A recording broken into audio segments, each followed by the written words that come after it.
नमस्कार दोस्तों, मैं हूं रामेंद्र सिंह चौहान। आखिर उत्तर प्रदेश में ये हो क्या रहा है? जी हां, हालात देखकर चिंता होती है, बड़ा आश्चर्य होता है, बहुत ताज्जुब होता है। सुल्तानपुर में एक डॉक्टर की हत्या कर दी गई। हत्या करने के बाद रिक्शे में लादकर उसका शव उसके घर भेज दिया गया। कानपुर में एक व्यापारी को इतना अधिक पीटा गया, मारा गया, जिससे उसकी आंख फूट गई और वह अंधा हो गया। और इन घटनाओं को अंजाम देने वाला कोई और नहीं, शासन सत्ता में काबिज राजनीतिक पार्टी भारतीय जनता पार्टी के यह नेता थे, यानी राजनेता थे, जिन लोगों ने सुल्तानपुर में डॉक्टर की हत्या की और कानपुर में व्यापारी को मरणासन कर दिया, उसकी आंखें छीन ली। भाजपा नेताओं ने इन घटनाओं को अंजाम दिया। अब सवाल उठता है कि आखिर इन भाजपा नेताओं को इतनी ताकत मिलती कहां से है कि वह किसी डॉक्टर की हत्या कर दें, किसी व्यापारी को इस कदर पीटे कि वह मौत के करीब पहुंच जाए, यानी उसकी दुनिया छीन लेने की कोशिश हो। इतना ही नहीं, उत्तर प्रदेश में अचानक अराजकता की बाढ़ आ गई। कानपुर में दोस्तों ने ही दोस्त की हत्या कर दी और हत्या करके उसे एक बोरे में भरकर बक्से में लाश छिपा दी और बाद में भले ही उसके लिए आरोपी गिरफ्तार किए गए। कानपुर में ही एक व्यक्ति ने दूसरे व्यक्ति को किसी रंजिश के तहत लाठी डंडे से मारा पीटा, जिसके उससे हाथ पैर टूट गए। इतना ही नहीं, कानपुर देहात में दोस्तों के नशेबाजी में, झगड़े में एक व्यक्ति ने दूसरे व्यक्ति के निजी अंग पर हमला कर दिया और उसे लहूलुहान कर दिया। बात सिर्फ इतनी नहीं है कि अराजकता बढ़ रही है, बात यह है कि अराजकता आखिर क्यों बढ़ रही है जबकि कानून व्यवस्था सख्त है। आइए बात करते हैं कि आखिर भाजपा नेताओं को यह ताकत, यह ऊर्जा कहां से मिलती है जिससे वह समाज में दरिंदगी फैलाएं और समाज को अराजक बना दें। जाहिर सी बात है कि शासन सत्ता से ही उनको कहीं ना कहीं ऊर्जा मिलती होगी, जिससे भाजपा नेता अपने आप को कानून से ऊपर समझने लगे।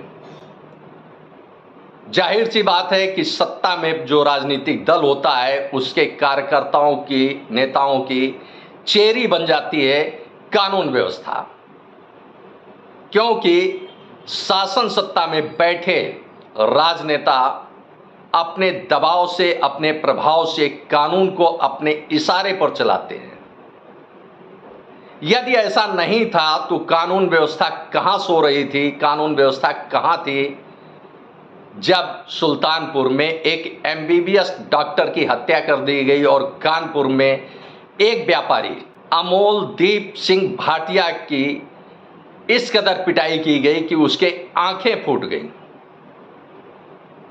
उत्तर प्रदेश के मुख्यमंत्री योगी आदित्यनाथ अपने तेवर के लिए, अपने अंदाज के लिए बेहद सख्त माने जाते हैं। उत्तर प्रदेश की 25 करोड़ आबादी यह उम्मीद करती है कि उत्तर प्रदेश के मुख्यमंत्री योगी आदित्यनाथ उनके हितों में काम करेंगे, उनको पर्याप्त सुरक्षा देंगे। लेकिन सख्त होने के बावजूद, यानी उत्तर प्रदेश के मुख्यमंत्री योगी आदित्यनाथ के सख्त होने के बावजूद भाजपा कार्यकर्ता, भाजपा नेता सुल्तानपुर में एक एमबीबीएस डॉक्टर की हत्या कर देते हैं और कानपुर में एक व्यापारी को इस कदर मारा पीटा जाता है जिससे उसकी जिंदगी तो बच गई, लेकिन उसकी आंखों की रोशनी हमेशा के लिए चली गई। भले ही कानून व्यवस्था ने अपना काम किया हो और सुल्तानपुर में भाजपा नेता के कार्यालय पर, दफ्तर पर बुलडोजर चलाया गया हो, या फिर कानपुर में भाजपा नेता के खिलाफ एफआईआर दर्ज की गई हो। सवाल तो यह उठता है कि आखिर अमोलदीप सिंह भाटिया की जिंदगी वापस कैसे लौटेगी, क्योंकि वह तो अपनी आंखों की रोशनी खो चुका है।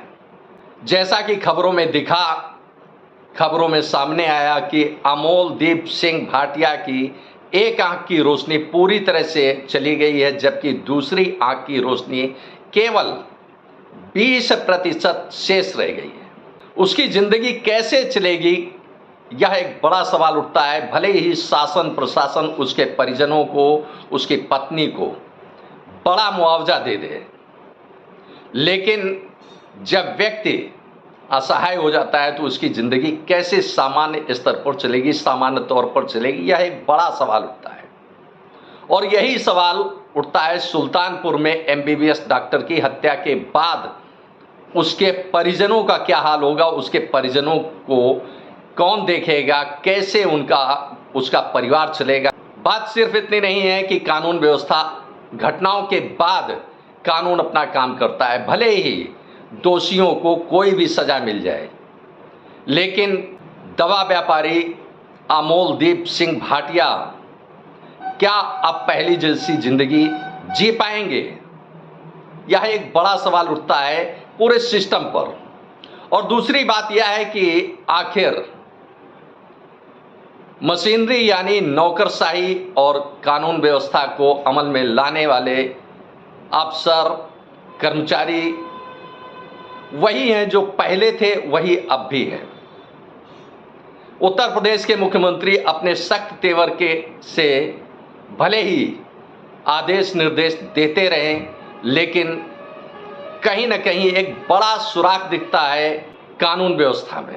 शायद अपराधियों में कानून व्यवस्था का कहीं कोई भय नहीं रह गया है। शायद अपराधियों पर, अराजक तत्वों पर या शासन सत्ता में या यूं कहें कि राजनीतिक दलों में अब कानून का कोई खौफ नहीं रह गया है।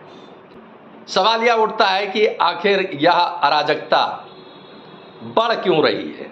इन राजनेताओं को, चाहे वह बात सुल्तानपुर की हो या कानपुर की हो, आखिर इनको ऊर्जा कहां से मिलती है, यह सरकार को भी सोचना चाहिए, राजनीतिक दलों को भी सोचना चाहिए और समाज को भी सोचना चाहिए, अफसरों को सोचना चाहिए कि आखिर ऐसे समाज कैसे चलेगा। अब कानपुर हो या सुल्तानपुर हो या लखनऊ हो या उत्तर प्रदेश का कोई भी अन्य शहर हो, क्या आम आदमी सहजता से बिना भय के वह सड़कों पर चल सकता है? यह एक बड़ा सवाल उठता है, क्योंकि जिस तरह से कानपुर की घटना हुई है उसने कानून व्यवस्था को तो शर्मसार किया ही है, आम आदमी के दिल में एक दहशत भी पैदा कर दी है कि सड़क पर हम निकलेंगे, कोई भाजपा नेता टकरा गया तो कहीं मेरा भी हाल अमोलदीप सिंह भाटिया की तरह ना हो जाए। एक भय सा दिमाग में आ गया है। इस भय को बात चाहे मुख्यमंत्री योगी आदित्यनाथ की हो या उत्तर प्रदेश के भाजपा संगठन की हो, आम आदमी के दिल में, दिमाग में बैठे इस भय को आखिर कैसे दूर करेंगे। सवाल यह उठता है कि आखिर इन राजनेताओं को ऊर्जा कहां से मिलती है। जाहिर सी बात है कि ऊर्जा संगठन से मिलती है, सरकार से मिलती है, सत्ता से मिलती है। आपने इस वीडियो को देखा, आपको यह वीडियो कैसा लगा कमेंट बॉक्स में हमें अवश्य बताएं। वीडियो को शेयर करें। यदि आप हमारे चैनल पर नए हैं तो हमारे चैनल को सब्सक्राइब करें, जिससे हमारे आने वाले वीडियो, आने वाले नोटिफिकेशन आपको मिल सकें। दोस्तों, वीडियो को लाइक करना ना भूलें। आप लाइक करते हैं तो हमारा प्रोत्साहन होता है, हमारा मोटिवेशन होता है। आपने वीडियो को देखा, आपका बहुत बहुत धन्यवाद। Thank you. जय हिंद, जय भारत।